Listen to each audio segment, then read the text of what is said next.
لیکن رمضان شریف میں اگر آپ دیتے ہیں، عشر دیتے ہیں، صدقات دیتے ہیں، زکوٰۃ دیتے ہیں، صدقہ فطر ادا کرتے ہیں، فطرانہ یہ آپ ادا کرتے ہیں، تو پھر آپ سوچیں اللہ آپ کو اس کا کتنا بدلہ دیں گے۔ یہاں پہ اللہ تعالیٰ کا یہ فرمان ہے، فرمایا کہ یا ایھا الذین آمنوا انفقوا من طیبات ما کسبتم، اور آگے وَمِمَّا أَخْرَجْنَا لَكُم مِّنَ الْأَرْضِ،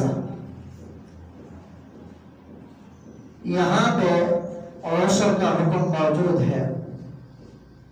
اللہ تعالیٰ نے حکم دیا ہے کہ اے ایمان والو، اے وہ لوگو جو ایمان لائے ہو، انفقوا من طیبات ما کسبتم، خرچ کرو تم اس مال میں سے جو تم کمائی کرو، یعنی اللہ کے راستے میں دو۔ اور دینے کی فضیلت کیا ہے، یہ کئی بار یہ چیزیں گزر چکی ہیں۔ پارہ نمبر 2 کی آیت ہے من ذا الذی یقرض اللہ قرضا حسنا فیضاعفہ لہ اضعافا کثیرا، اس سے زیادہ فضیلت کیا ہو سکتی ہے؟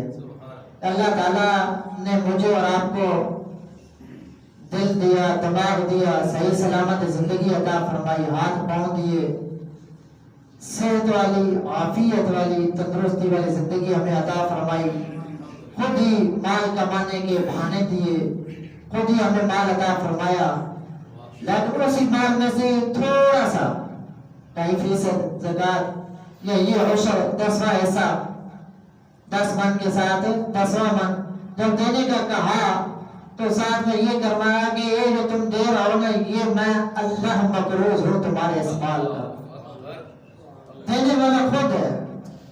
یہ اللہ کی شان دیکھیں اور اس امت سے پیار دیکھیں، سب کچھ اگر اللہ صلاحیت ہی نہ دیتے، دماغ نہ ہو تو سارے کا سارا انسان جتنا بھی حسین ہو بیکار ہوتا ہے۔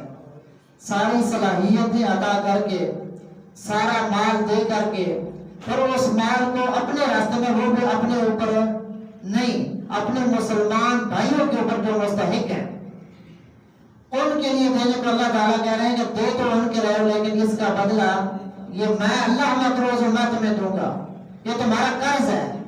یقرض اللہ قرضا حسنا، کون ہے جو اللہ کو قرض حسن دے؟ اور پھر جو تم تھوڑا سا دو گے تو کیا میں اتنے ہی بدلے دوں گا؟ فرمایا نہیں، فَيُضَاعِفَهُ لَهُ أَضْعَافًا كَثِيرًا۔ پچھلے ہفتے میں نے یاد کی تھی کہ کاش کہ آپ عربی جانتے ہوتے۔ فَيُضَاعِفَهُ لَهُ أَضْعَافًا، اللہ دگنا تیگنا کر کے دے گا، یہ بات کافی تھی، لیکن اللہ تعالیٰ نے کہا کہ أَضْعَافًا كَثِيرًا، دگنا تیگنا نہیں کرے گا بلکہ بہت زیادہ۔ یضاعف کا بھی معنی ہوتا ہے اللہ بڑھا چڑھا کے دیں گے، پھر کثیرن سونے کو سہاگا، یہ اس کا کرم ہے۔ اور رمضان میں دینا، رمضان میں دینا وقت سارے 11 مہینے میں آپ دیتے رہیں، آپ کو اجر ضرور ملے گا، آپ اس آیت کی فضیلت کے شمار میں آئیں گے۔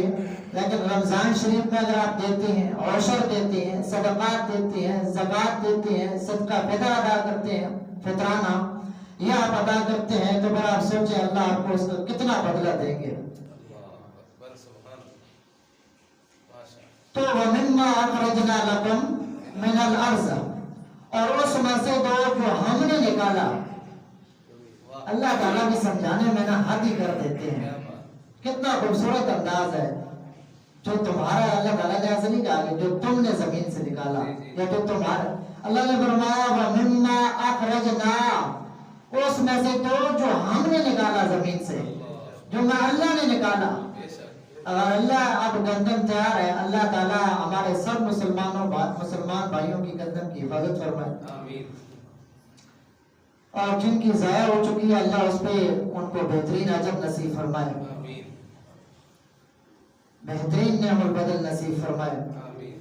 لیکن اللہ تعالیٰ یہاں پہ یہ فرما رہے ہیں کہ یہ یاد رکھو کہ یہ دینے والا میں ہوں، دینے والی ذات میری ہے، یہ تو ہم نے نکالا۔ اب اگر گندم تیار ہے، اللہ نہ کرے ضائع ہو جائے، تو میں اور آپ کیا کر سکتے ہیں؟ کچھ بھی نہیں کر سکتے۔ اس سے بہتر یہ نہیں ہے کہ یہ اللہ کا حکم، اللہ کے کلام کے مطابق ہم چلیں، اللہ کا حکم بجا لیں، اللہ بھی راضی، ہمارے مال میں بھی برکت، جان میں بھی برکت۔ اور یہ بات یاد رکھیں کہ جو ہم زکوٰۃ ادا نہیں کرتے، اگر ہم عشر ادا نہیں کرتے، 10 من ہماری گرندب ہے، 9 حصے اللہ نے ہمیں مالک بنایا، 10واں حصہ وہ ہماری آخرت کے لیے رکھا ہے۔ یہ نہیں کہ ہم سرے سے اس میں کوئی مالک نہیں ہے، بلکہ وہ کہا کہ یہ تم آخرت کے لیے رکھ لو۔